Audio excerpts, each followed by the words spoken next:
What's up bro. So Barcelona 2-1 গোলে হারছে Atletico মাদ্রিদের সাথে। এই পার্টিকুলার ম্যাচটার যদি সামারি আমার তুলে ধরতে হয়, এই একটা সিন এই ম্যাচের আসলে পুরো সামারিটা না আসলে তুলে ধরে।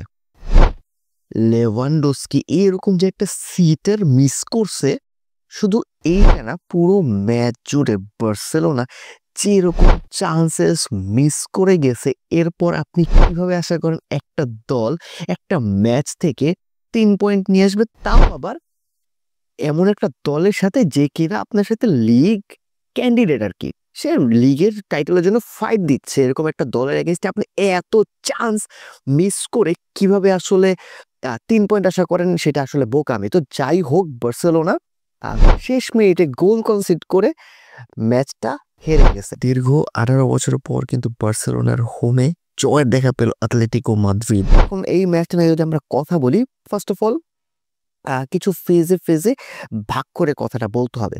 প্রথমত যদি আমরা ফার্স্ট হাফের কথা যদি বলি, ফার্স্ট হাফে বার্সেলোনা দারুণ ছিল, লাইক দারুণ ছিল।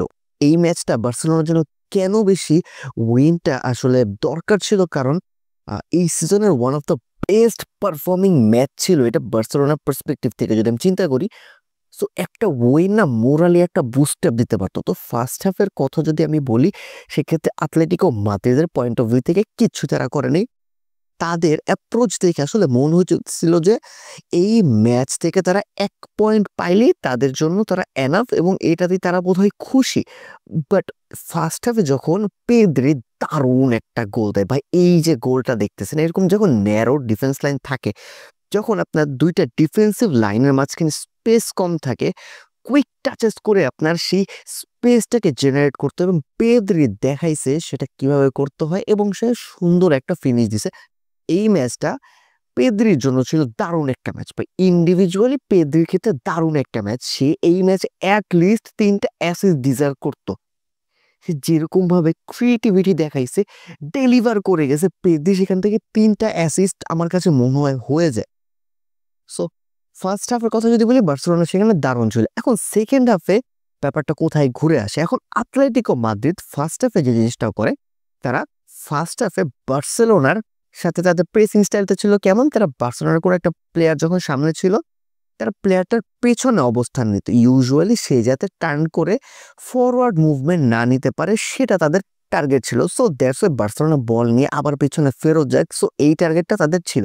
বাট সেকেন্ড হাফে যখন তারা গোল কনসিড করে পিছিয়ে আছে, ওই মোমেন্টে তারা কি করে, একদম প্লেয়ার প্লেয়ার প্রপারলি মার্কিং করে, জোনাল এবং প্লেয়ার এই দুটার মার্কিং এর একদম একটা হাইব্রিড বলতে পারেন, সেই জিনিসটা তারা অ্যাপ্লাই করার চেষ্টা করছে।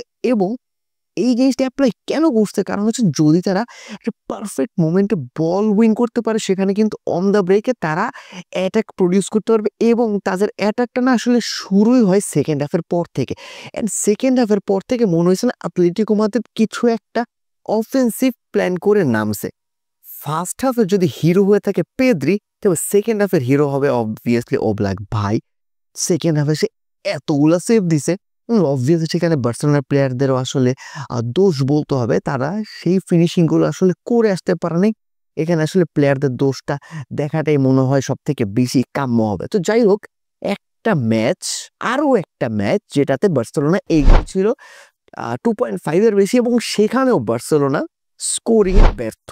অর্থাৎ যত সময় যাচ্ছে, ফ্লিকের এই দলের সমস্যাটা কোথায় আসতেছে, সেই ফিনিশিং থার্ডে বা ফাইনাল থার্ডে, সেই ফিনিশিং পয়েন্টটা তো যখন চলে আসতেছে, সেটা হোক রাফিনিয়া, সেটা হোক লেভানডস্কি, কারো পক্ষ থেকে সেই ফিনিশিংটা আসতেছে না। এবং লেভানডস্কি যে সমস্ত মিস আজকে করছে, এরপর থেকে তো একটা প্রশ্ন আসলে চলেই আসে যে আদৌ কি আমরা নেক্সট সিজন তাকে আমাদের মেইন স্ট্রাইকার হিসেবে কল্পনা করতে পারি, কিংবা এই সিজনে কি সে পুরোটা ডেলিভার করে যেতে পারবে অ্যাজ আ মেইন স্ট্রাইকার। কারণ এখনো চ্যাম্পিয়ন্স লিগ আছে, লিগের একটা বড় সময় বাকি আছে, সেখান থেকে লেভানডস্কি কাম ব্যাক করতে পারবে।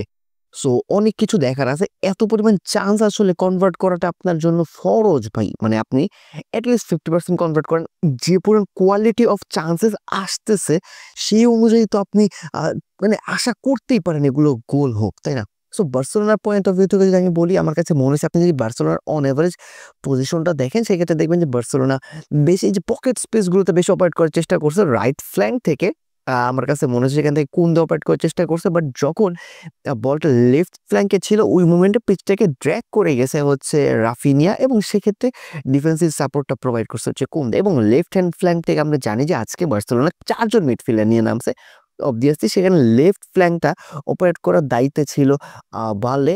সে যেহেতু ওভারল্যাপ করে সে প্রতিটা টাইম হচ্ছে লেফট ফ্ল্যাঙ্কে অবস্থান করতেছিল, এবং লেফট হাফ স্পেসটাতে অপারেট করতেছিল মোস্টলি ফার্মিন, এবং কিছু কিছু মোমেন্টে আমরা দেখতে পাইছি সেক্ষেত্রে পেদ্রিও ছিল। অ্যান্ড রাইট হাফ স্পেসে কিন্তু আমরা গাভিকে অপারেট করতে দেখতে পাই। Lewandowski very poor game from him. রাফিনিয়ার ক্ষেত্রে যদি বলি, আমার কাছে মনে হয়েছে এভারেজ একটা গেম ছিল, বাট সে যেরকম পারফরমেন্স দিয়ে যাচ্ছিল সেটা একটা স্পার্ক ক্লিকটা মিসিং ছিল, যেটা যদি সে করতে পারতো 16 আনা পূর্ণ হইতো তার পারফরমেন্সে। Pedri was the best performer from বার্সেলোনার সাইড।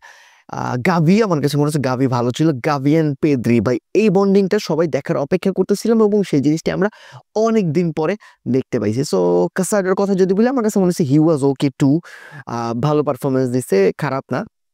ব্যাকলাইন আমার কাছে মনে হয় না যে খুব বেশি একটা খারাপ ছিল, অ্যাপার্ট ফ্রম কুবার্সির মানে ভেতর দিয়ে বলটা কিভাবে যায় আই ডোন্ট নো। ওই জায়গা থেকে আসলে বলটা কি যাওয়া উচিত কিনা সেটাও আপনারা হয়তো একটু চিন্তা করে দেখবেন। এই জায়গা থেকে বলটা এভাবে পাস হওয়াটা উচিত নয় বা কাম্য নয়। ওভারঅল যদি বলি, ম্যাচ শেষে কিন্তু সিমিওনে বলছে বার্সেলোনা বেশ কিছু ম্যাচে এই উইন ডিজার্ভ করতো, বাট দ্যাটস ফুটবল। সো সেও জানে যে বার্সেলোনা এখানে ভালো পারফর্ম করছে, এবং স্বাভাবিকভাবে। সো ওভারঅল দোষটা চলে আসবে একটা জায়গাতে, আপনি ডিফেন্সিভলিও আপনি ওকে ছিলেন, আপনার মিডফিল্ডও ক্রিয়েটিভ ছিল, চান্সেস ক্রিয়েট করতে পারছে, আপনার পিচ ড্র্যাগ করতে পারছে, আপনি সেখান থেকে হাফ স্পেস অপারেট করতে পারছেন। সমস্যাটা কেবল মাত্র একটা জায়গায় ছিল, দ্যাটস ইয়োর ফিনিশিং। এন্ড যদি আমরা আতলেটিকো মাদ্রিদের স্ট্র্যাটেজিতে চলে আসি, সেক্ষেত্রে আমরা যে জিনিসটা দেখতে পাবো, তারা যে জিনিসটা করেছে ইউজুয়ালি আমরা জানি তারা পাস পার্ক করে রাখবে, খুব ন্যারো ডাউন করে রাখতেছিল, এবং আমরা তো বলছি যে সেকেন্ড হাফে তারা কোন অ্যাপ্রোচ নিয়েছে। So yeah, that was for today, and congratulations two Real Madrid. আপাতত তারা ব্লান্ডার না করা পর্যন্ত আমার কাছে মনে হয় লিগ ফেভারিট তারা। এখন অনেক ম্যাচ বাকি আছে, সো এখন পর্যন্ত জাজ করার কিছু নেই, বার্সেলোনার কাছে কামব্যাক করার সুযোগ আছে। বাট যেভাবে লাস্ট 7 ম্যাচে 5 পয়েন্ট নিছে, সো আমার কাছে মনে হয় যে বার্সেলোনা ডিক্লাইন করতেছে লা লিগাতে। সো দেখা যায় কি হয়। হোপ ফর দ্য বেস্ট, সবাই ভালো লাগবে। পিস।